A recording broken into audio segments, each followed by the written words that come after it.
राधे राधे, जय श्री कृष्णा, जय श्री राधे। बहुत बहुत स्वागत करती हूँ अपने चैनल राधे कृष्णा पर आप सभी का।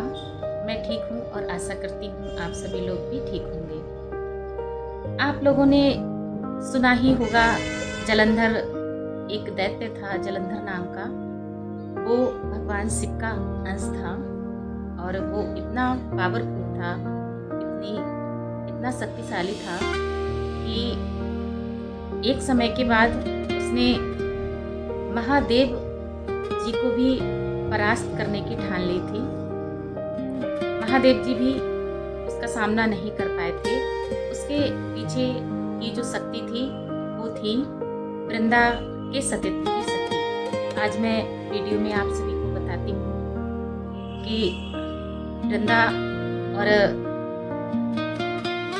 शालिग्राम जी का विवाह किस परिस्थिति में हुआ था, इसके पीछे की क्या कहानी है और क्या राज है। एक बार की बात है कि देवगुरु बृहस्पति और देवराज इंद्र दोनों महादेव जी के दर्शन करने के लिए कैलाश पर्वत की ओर जा रहे थे। तो महादेव जी ने सोचा कि इनकी परीक्षा ली जाए। महादेव जी ने एक साधु का वेश धारण किया और उन लोगों के जिस रास्ते से वो लोग आ रहे थे उसी रास्ते पर धूनी रमाकर बैठ गए।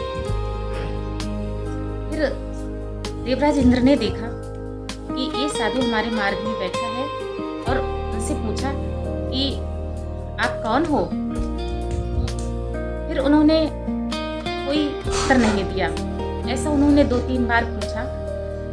उनके द्वारा कोई उत्तर न मिलने की वजह से देवराज इंद्र नाराज हो गए। उन्हें बहुत तेज क्रोध आया और उन्होंने अपने वज्र से उन शंकर भगवान के जो रूप था, साधु का वेश था, उस साधु पर वार किया और साधु वेश में बैठे शंकर भगवान क्रोधित हो गए और उन्होंने अपना शिव का रूप धारण किया, शंकर का रूप धारण किया और इतनी तेज उन्हें क्रोध आया कि उनकी तीसरी आंख खुल गई।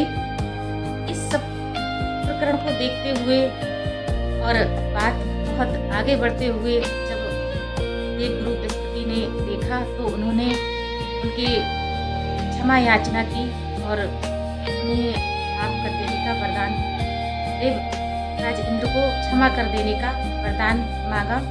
तो फिर महादेव जी ने उन्हें क्षमा करने के लिए, अपनी क्रोधाग्नि को शांत करने के लिए अपनी तीसरी आंख की जो क्रोधाग्नि थी उसको समुद्र में डाल दिया। समुद्र में जब उस क्रोधाग्नि को डाला तो उस स्थान से एक बालक के रोने की आवाज गूंजने लगी जो सारी सृष्टि में गुंजायमान हो गई। उस बालक की आवाज इतनी तेज थी कि उसकी आवाज सुनकर देवगण घबरा उठे, सारे देवता घबरा उठे और उसकी आवाज के साथ साथ वो वहां पहुंच गए जहां वो बालक रो रहा था। उस बालक को देखकर ब्रह्मा जी ने उसको बड़े प्यार से उठाया और उठाकर उसे स्नेह देने का प्रयास किया। तो उस बालक ने एकदम ब्रह्मा जी की गर्दन को पकड़ लिया और इतनी तेजी से पकड़ा कि ब्रह्मा जी के आंसू निकलने लगे। बड़ी मुश्किल से ब्रह्मा जी ने अपनी गर्दन को छुड़ाया और छुड़ाने के बाद उस बच्चे को समुद्र देव के लिए सौंप दिया। फिर उस बच्चे का नाम जलंधर रखा। समुद्र देव ने उसका लालन पालन किया और जब वह बड़ा हो गया तो कालनेमी दैत्य की पुत्री वृंदा के साथ उसका विवाह हो गया। और जब उसका विवाह हो गया तो विवाह के बाद वो और भी इतना शक्तिशाली हो गया कि उसकी शक्ति के सामने कोई भी नहीं टिक रहा था। यहाँ तक कि यमराज भी उससे घबराने लगे थे, डरने लगे थे। यमराज भी उसका सामना नहीं कर पा रहे थे। फिर सारे सृष्टि में त्राही त्राही होने लगी। सारे देवगण इतने भयभीत थे कि यहाँ तक कि उसने देवराज इंद्र का सिंहासन भी छीन लिया और अप्सराओं को भी परेशान करने लगा था और सारी देवियों को भी परेशान करने लगा था। वो उस शक्ति के पीछे जो उसका राज था वो था वृंदा का ये सतीत्व का। वृंदा इतनी पतिव्रता थी कि उसके पतिव्रत धर्म की शक्ति के आगे कोई भी उसके सामने नहीं टिक पा रहा था। इसलिए फिर वो गया माता लक्ष्मी के पास। माता लक्ष्मी ने से कहा कि हम आपको अपनी अर्धांगिनी बनाना चाहते हैं। तो माता लक्ष्मी ने कहा कि आप समुद्र के पुत्र हैं और मैं भी समुद्र से ही उत्पन्न हुई हूँ, इसलिए हम भाई बहन हुए। ये इस बात से वो सहमत होकर वापस होकर चला गया। फिर वो माता पार्वती जी के पास गया और उसने माता पार्वती को भी यही कहा। तो माता पार्वती क्रोध से भर गई। माता पार्वती श्री हरि विष्णु के पास गए तो उन्होंने श्री हरि विष्णु को सारा हाल कह सुनाया और तब विष्णु भगवान ने कहा ये शक्ति वृंदा के सतीत्व की है। फिर विष्णु भगवान वृंदा के पास गए और उधर जालंधर और महादेव जी का घमासान युद्ध चल रहा था। इधर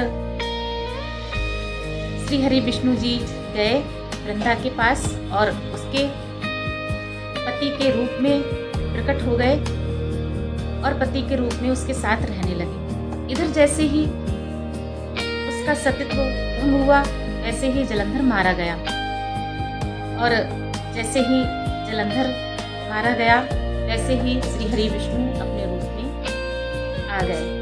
यह सब देखकर वृंदा को बहुत क्रोध आया और उन्होंने भगवान विष्णु के लिए श्राप दिया कि आपका हृदय एक पाषाण के समान है, आपका हृदय बहुत कठोर है, इसलिए आप एक पत्थर बन जाइए।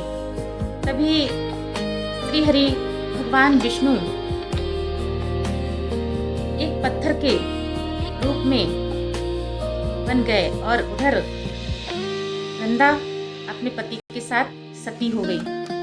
जब वो सती हुई थी उसी स्थान पर एक तुलसी का वृक्ष प्रकट हुआ। तब भगवान विष्णु ने कहा कि जो व्यक्ति मेरा कार्तिक के मास में एकादशी के दिन जो मेरा और शालिग्राम और तुलसी जी का जो विवाह करेगा वो सभी प्रकार के रोगों से मुक्त हो जाएगा और धन धान्य से परिपूर्ण होगा, उसके सभी मनोवांछित फलों की प्राप्ति होगी। राधे राधे, जय श्री कृष्णा, जय श्री राधे। तभी से यह व्रत और जो तुलसी माता की और शालिग्राम जी की जो विवाह की चली आ रही है परंपरा, उस परंपरा को सभी लोग करते हैं, अपनी सभी श्रद्धा और भक्ति से इसको करते हैं और अपनी मनोकामनाएं पूर्ण करते हैं।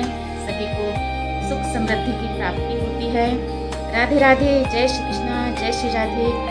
अगर आप सभी को ये वीडियो पसंद आई हो प्लीज़ वीडियो को लाइक करें और कमेंट करके हमें बताएं आपको वीडियो कैसी लगी। राधे राधे, जय श्री कृष्णा, जय श्री राधे।